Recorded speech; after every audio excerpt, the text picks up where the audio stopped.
आऊज़ुबिल्लाहिमिनश्शैतानिर्रजीम बिस्मिल्लाहिर्रहमानिर्रहीम।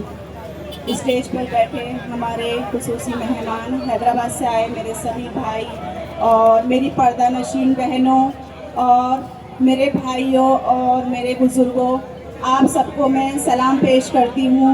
अस्सलामु अलैकुम व रहमतुल्लाहि व बरकातहू। जैसा कि आप सबको पता है, इलेक्शन का माहौल है और आज का वक्त ऐसा है कि हर एक पार्टी से आपके बीच लोग आ रहे हैं आपसे बात करने के लिए, आपसे मुखातिब होने के लिए। तो सबसे पहले मैं आपको ये बताना चाहती हूँ कि AIMIM एक ऐसी पार्टी है जो हमारे हक की आवाज़ उठाने वाली है। बैरिस्टर असदुद्दीन ओवैसी साहब वाहिद वो शख्स है जो हमारे हक के लिए आवाज़ को बुलंद करते हैं। जैसा कि आपको पता है, अभी हाल ही में एक विवेक कॉलेज का मसला हुआ था। आप सब देख ही रहे होंगे कि हमारी बहनों के हिजाब को बैन कर दिया गया था उस कॉलेज के अंदर।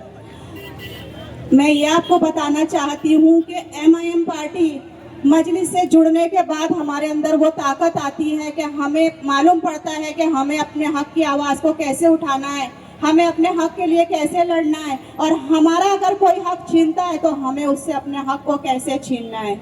उस कॉलेज के अंदर हमारी बच्चियों का हिजाब बैन हो गया था। हमारी बच्चियों के कॉलेज में जाने से पहले हमारी बच्चियों को बोला जाता था कि आप हिजाब पहनकर कॉलेज में नहीं आ सकती हो। उस वक्त आप मानोगे इस चीज़ को कि हम वो बच्चियों को मेरे पास तक पहुंचने के लिए 4 महीने लगे। 4 महीने के बाद वो बच्चियाँ मेरे पास आई। वो बच्चियाँ इस कदर परेशान हो गई थी, हर एक पार्टी के लीडर के पास वो बच्चियाँ गई, लेकिन वो बच्चियों की गुहार किसी ने नहीं सुना। वो बच्चियाँ अपनी पुकार सुना रही थी कि सर आप हमारी बात सुनिए, हमारे कॉलेज में जो हमारा एक एजुकेशन डिपार्टमेंट है जहाँ से हम तालीम हासिल कर रहे हैं, वहाँ हमें बेनकाब किया जा रहा है, हमारे हिजाब को उतारा जा रहा है, वहाँ हमारी कोई इज्जत नहीं है। लेकिन किसी ने उन बच्चियों की पुकार को नहीं सुना। क्यों नहीं सुना पता है? क्योंकि वो हमारे दर्द को नहीं समझे। उनको पता ही नहीं हम महिलाएं बुर्के में अपने आप को कितना सेफ महसूस करते हैं। आप ये समझ सकती हो, और मैं भी एक हिजाब में खड़ी हूँ, मुझे इस चीज़ का दर्द है। अगर मुझसे कोई ये चीज़ बोलता है कि आप अपना हिजाब उतारिए, आप अपना नकाब उतारिए, तो क्या हम ये उतारेंगे? है किसी के अंदर इतनी हिम्मत कि हमारा हिजाब और नकाब उतरवाए? वो बच्चियाँ मेरे पास आई 4 महीने के बाद। आप यकीन करिए, मैं उस बच्चियों को दर्द को इस कदर महसूस करी कि ये बच्चियाँ 4 महीना किस तकलीफ से गुजरी हैं कि उनको अपनी पढ़ाई, अपनी तालीम हासिल करने के लिए उनको अपने हिजाब को उतारना पड़ रहा है। तो बच्चियों को मैंने उस टाइम तसल्ली दी, मैंने उनसे बताया कि आप बेफिक्र रहिए, मैं मजलिस से जुड़ी हूँ, मजलिस की कार्यकर्ता हूँ और मैं खुद हिजाब में रहती हूँ। इंशाल्लाह मैं आपके लिए लड़ाई लड़ूंगी। हमने हर कोशिश करी, लेकिन कॉलेज ने एकदम ये बोल दिया था कि हमें ये हिजाब बैन वापस नहीं लेना है। हमने एंड टू एंड उनको ये चीज़ बता दी कि अगर आपको हिजाब बैन अगर आपने वापस नहीं लिए तो ये MIM की मुंबई महिला वाइस प्रेसिडेंट एडवोकेट जहांरा आपके कॉलेज के गेट पर बैठकर भूख हड़ताल करेगी। और वही हमने किया। हमने कॉलेज के गेट पर बैठकर भूख हड़ताल करी। वहाँ हमें दूसरे पार्टियों के नेता आकर गलत गलत नारे लगाने लगे। वो हमारा कहीं ना कहीं हम कॉन्फिडेंस लो करने लगे। लेकिन हमको पता है हमारे हिजाब में, हमारे नकाब में और ये मजलिस में इतनी ताकत है कि ये हमारा हौसला तोड़ने आए थे और अल्लाह ने हमारा हौसला और बुलंद किया। वहाँ से हमें नंगे पैर पकड़कर खींचकर पुलिस स्टेशन लेकर जाया गया, लेकिन हमारा हौसला नहीं टूटा। क्यों? क्योंकि हम हक पर थे, हम अपने हिजाब के लिए लड़ रहे थे, हम अपने नकाब के लिए लड़ रहे थे। और आखिर में कॉलेज को रिटर्न में हमें देना पड़ा कि आपकी बच्चियां कॉलेज में बुर्का पहनकर आ सकती है। ये बताने का मकसद मेरा सिर्फ ये है कि आज हमारे बच्चियों से बुर्का खींचा जा रहा है, नकाब बैन करा जा रहा है। आने वाले टाइम में मत मालूम पड़ा कि हमारी बच्चियां, कोई शबाना, कोई रुखसाना, कोई फरजाना, नाम सुन के हमारी बच्चियों को कॉलेज के बाहर से बोल दिया जाए कि आपका तो एडमिशन भी कॉलेज में नहीं होगा। ये बताने का मकसद आपको ये है कि हमें अपनी हक की लड़ाई को लड़ना होगा, हमें अपनी आवाज को बुलंद करना होगा और हमारे हक की लड़ाई लड़ने वाला, हमारे हक की आवाज को बुलंद करने वाला एक ही वाहिद शख्स है, बैरिस्टर असदुद्दीन ओवैसी साहब। तो हमें उनकी ताकत को बनना है, हमें उनकी ताकत को मजबूत करना है। और उस वक्त कुछ पार्टी के नेता हमको बोलते हैं कि तुमको अगर हिजाब और नकाब की लड़ाई को लड़ना है तो तुम कराची और पाकिस्तान जाओ। मैं बोलना चाहूंगी उन नेताओं से भी, क्यों हम कराची और पाकिस्तान जाएंगे? हमारा जितना तुम्हारा ये भारत है उतना हमारा भी है। और दूसरी बात, आप ये कान खोल कर सुन लेना कि हम कराची और पाकिस्तान तो नहीं जाएंगे। अगर हमसे हमारा हक छीना गया तो हम यहीं बैठकर अपने हक की लड़ाई को लड़ेंगे और जीतेंगे इंशाल्लाह। और जैसा कि ये इलेक्शन का माहौल है, आप सबको पता है, बीएमसी इलेक्शन है। मैं आपको ये बता दूं कि ये नाली, कचरा, गटर, मीटर, ये इसकी लड़ाई नहीं है।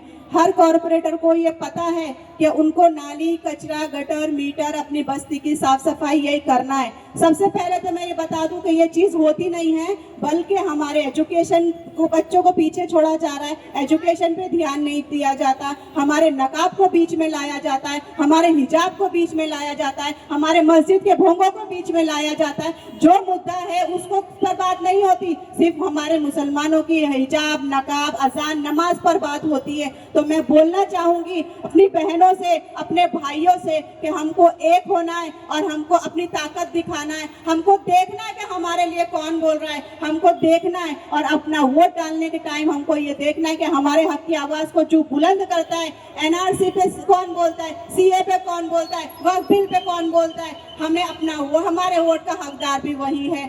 आज हमारे बोलने वाला कौन है? वाहिद एक शख्स है, बैरिस्टर असदुद्दीन ओवैसी साहब। तो मैं आपको बताना चाहूंगी, जैसा कि आपको पता है, आज हमारे हिजाब पर बात आई है। अभी आप थोड़े दिन पहले देख रहे होंगे कि हमारे बच्चों की गिनती हो रही है, हमारे बच्चों की गिनती हो रही है। अगर मुसलमान 4 बच्चे पैदा कर रहा है तो आप बहनों 6 बच्चे पैदा करो। तो मैं उनको बोलना चाहूंगी कि पैदा मुसलमान की औरतें बच्चा पैदा कर रही है, पेट में तुम्हारे दर्द हो रहा है। क्यों आपके पेट में दर्द हो रहा है? हम मुसलमान की बच्चों पे, अभी हमारे मुसलमान की बेटियों पे, बहन हमारी कोख पे राजनीति हो रही है। राजनीति करना है तो बस्ती में आके देखो, हमारी बस्ती की महिलाएं किस चीज में परेशान है, उस पर आके राजनीति को देखो। हमारे बच्चे एजुकेशन हासिल कर रहे हैं, नहीं कर रहे, उस पर आकर राजनीति करो। हमारे नौजवान बेरोजगार है, उस पर राजनीति करो। आपको हम महिलाओं, हमारे हिजाब, हमारे नकाब, हमारे बच्चों पे राजनीति करने का टॉपिक मिल गया है। आपको हमारे बुजुर्गों की टोपी पे राजनीति करना है, हमारी दाढ़ियों पे